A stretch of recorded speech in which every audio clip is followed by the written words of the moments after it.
Hey guys, today we will continue learning Slav exchange variation. We just have to cover modern line. It is when white avoid Nf3 and trying to get some advantages out of it. Let me show you how to deal with it. Let's go. d4, d5, c4, c6, and c takes d5. Now, if white goes Nf3, it is obviously a main line and it cannot be modern line anymore. So sometimes white plays knight c3 or c takes d5. For example, if they go knight c3, we will play knight f6, and now they have to take on d5.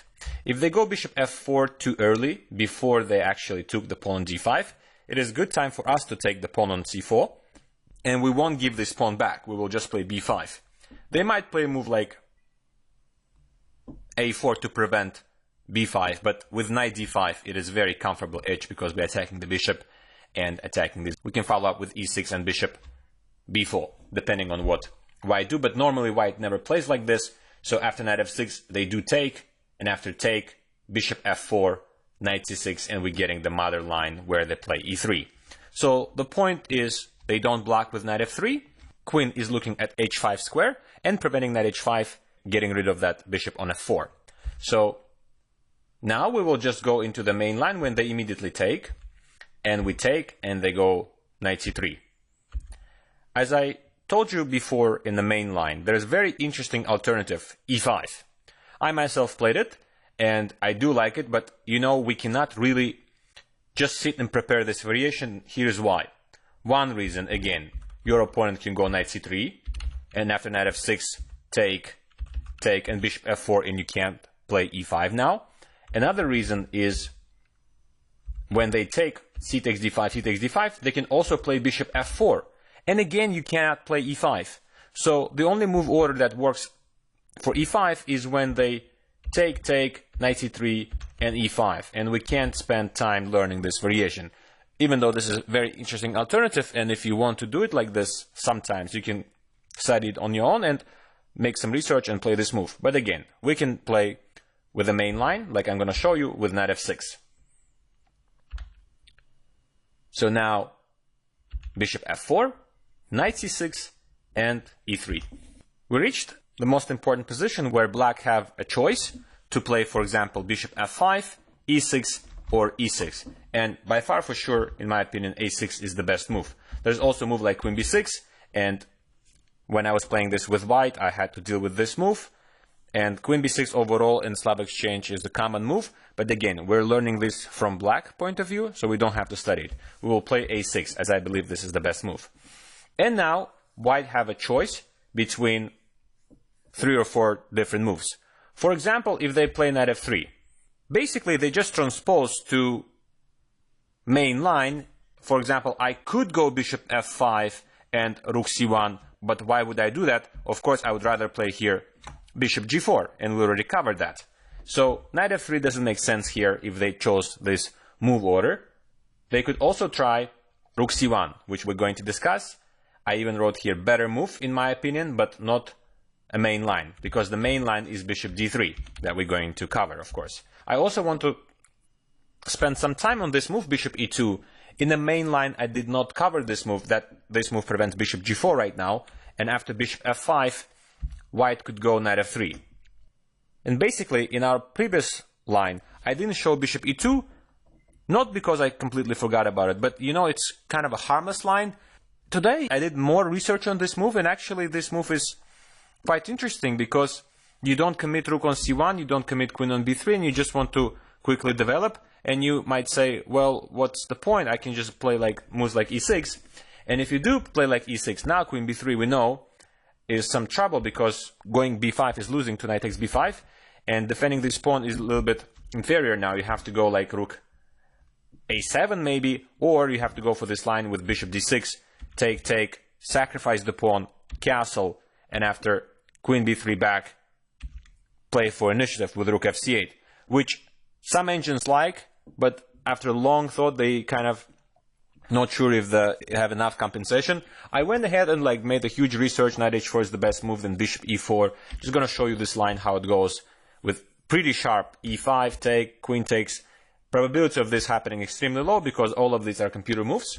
and you don't really have to memorize it. And again, you don't really even have to play this variation. So this is how white gets slightly advantage.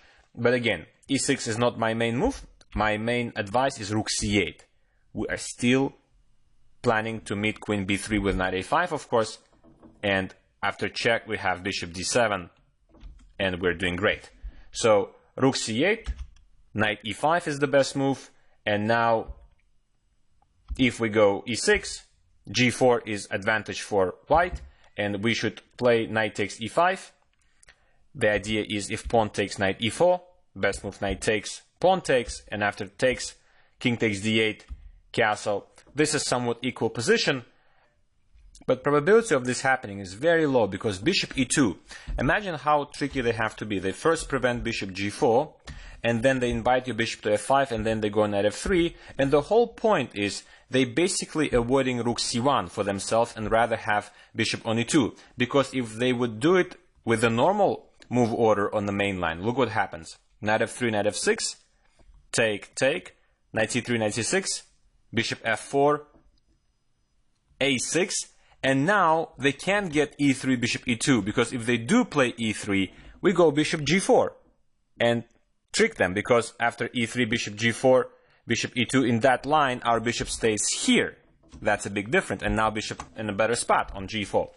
So how they can possibly figure this out, I have no idea, but that trick does exist.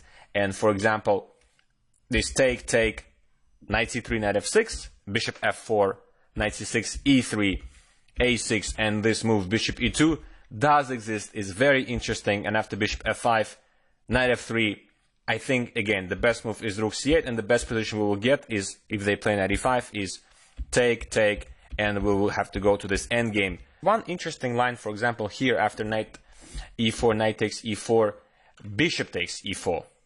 It's not that bad, and I'm going to show you evaluation here. The only problem if they play this move e6, and I don't know many people who knows this move, and in the main line I showed you this variation, except rook was on a8, so it's a big difference with the bishop on a2. So here e6 may be not as harmful because of the following variation. We will give a check first on a5, and they have to go for this king f1, and then we take, and they have to understand that this position is better for them. It's too computery. I don't believe someone knows this, because this is like a huge research, and I don't think we should be ever worried about this. So speaking of this bishop e2, knight f3, I think it's very good to play rook c8, knight e5, take, and pawn takes, and knight e4, and just surprise him with a bishop take instead of pawn take. And after e6, give check, and this. It's too advanced for someone to prepare something like that. Okay, so let's not be worried about that. So we're done with bishop e2, very interesting move. If knight f3, we of course transpose to the variation that we already mentioned before. And now let's talk about rook c1. So when I played with this with white, I prepared this move rook c1. I wanted to be more tricky. I didn't want to be predictable with bishop d3. I'm going to give you good advice right now. You could go ahead and play bishop g4, and I will show you still what are the nuances about this position. But if you just like main line of the exchange variation, you can just go bishop f5. And white have nothing better than just transpose to knight f3. And for me, it was great when I was playing this with white, because when I played rook c1 with the first move, I did prevent knight h5 variation. And now I'm playing knight f3, that knight h5 is no longer good. So I was happy to get this position if someone would play bishop f5. I still had to find some advantages against bishop g4. And today I also want to recommend you, if you want to play for win, if you don't want to play this main line of bishop f5, you can also play bishop g4, which is very interesting. So I'll show you some couple lines here. For example, if queen b3, we always have knight a5, queen a4 check, b5, bishop takes b5 is not working for white because a takes b5, knight takes b5, bishop d7 is extremely strong. Obviously, if knight c7 check, we go queen takes c7 and take the queen, bishop c7, bishop takes b5, queen takes b5, queen d7. And this is great. We take, take, and knight f3 is not enough compensation. We just move our rook back to a8, and we're doing great. So this doesn't work, so let's not worry about queen b3. Let's take a look at f3 move. Then we go bishop h5. Bishop d7 is as good as bishop h5, but I want bishop h5 because I want to show you some idea here. Wherever they go bishop d3, we want to always trade this bishop on g6. That's one of the main points of bishop g4. So, for example, if bishop d3, bishop g6 just equalizes on the spot. There's nothing to worry. We just play e6, bishop d6. I like even black here. There are other aggressive moves. g4, bishop g6, h4. We just meet it with h6. Bishop d3, now we trade, e6. No problem, there's no g5, rook is hanging. So knight e2 we develop with bishop e7, king f2, h5 is pretty strong.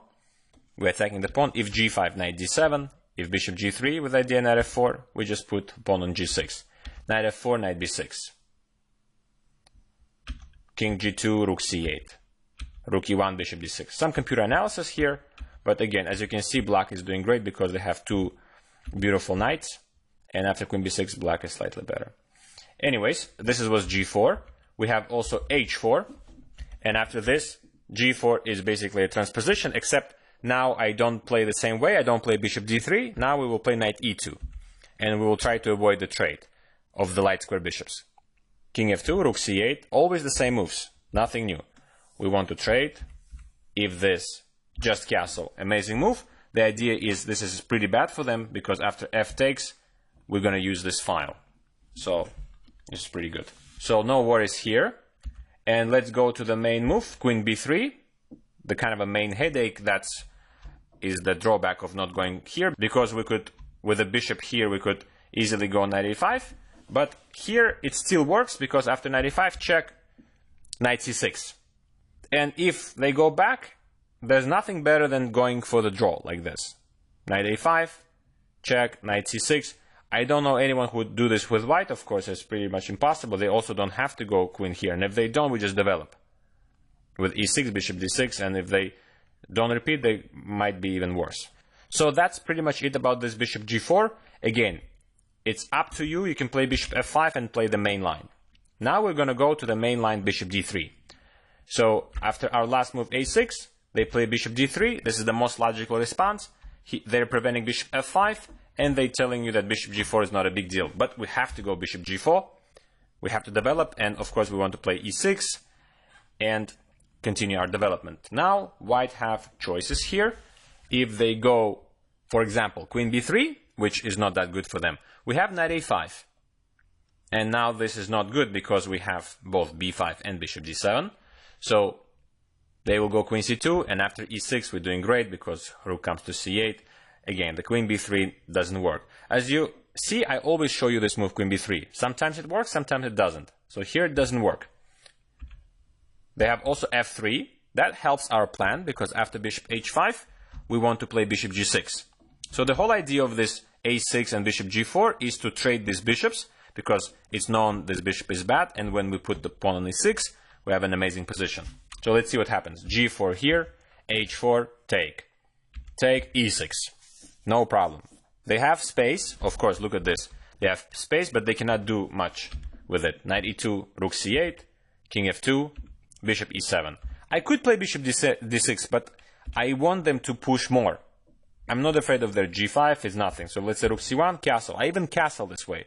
So for example, if they go like h5 in this position, g5 doesn't even work in this position. Knight h5 is too strong because we're attacking this bishop, and if something like bishop h2 happens, we just go here g6. And I really like this position for black. There's not much white can do, and we are ready to continue with b5, getting more space, continue with knight a5, knight c4, and just for your confidence, I'm going to show you an evaluation of this position. So let's take a look at engine. As you can see, this is a minus plus position. For example, any move like a3, normal, you don't do anything, right? I could either go with here, knight a5, knight c4, or I can just start breaking with f6 because your king is more weak than my king. So, of course, I'm going to do that. Okay, so no worries about g5. So if they play h5 with idea of pushing g5, a very cold move h6. It's anti-positional, but that's the best. We just want to play knight d7 and stop any kind of attack. If they play g5, take, and knight g4 check. That's a tactical blow, takes, and black is better here because there's no attack, and this king is actually weaker. if it's black to move, they can even consider moves like f5. So no g5. They can maybe prepare with rook cg1, but again, as I said, knight d7, and there's no g5 push ever. So I like black's position here. All right, so we just covered f3, and now we're going to go into knight e2, the main line.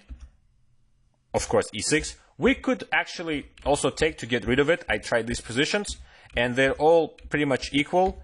I don't see much here, but again, it is just better to play e6. We don't have to take this yet, because sometimes your opponent can make a very bad move h3 and help us to take. Then we'll be up a tempo. But as for now, it's pinned, so there's no worries. So for example, when they go queen b3, we have knight e5, queen a4 check, b5. And if they won't draw, they have this sacrifice. I mean, they don't know this because it's almost impossible to find moves like this. And their threat is bishop here. But because we have knight c6, we're doing great. We attack this queen. Queen's only square is b3, and we go back to a5. And they have to repeat knight a4. But again, no one knows this. It's just computer analysis. I'm just showing you in case if this happens. So they normally would castle. That's the main line. And we go bishop e7. No, we're doing great. If queen b3 now, I like to take. Because taking b7 is not possible at the moment. We just go knight e5 and we win the game. Everything is hanging. So after we take on the e2, they take back and we go knight a5. Check is useless because we go b5, and anytime they sacrifice, we have a simple king f8 or even knight d7. But I think king f8 is just better here. In any case, after take knight a5, they go queen d1 back, and after castle, it's just equal position. But I somehow prefer black. I like rook c8. I don't have this bad bishop on c8. They have this bishop which doesn't do much right now, and this looks at the emptiness. But right now, rook c8, b5, and knight c4 is really strong for black. So after bishop e7, they play rook c1. We're following the main line. We just castle. Finally, we complete our development. We're still pinning this. We always want to get rid of this bishop whenever there's a good chance for that.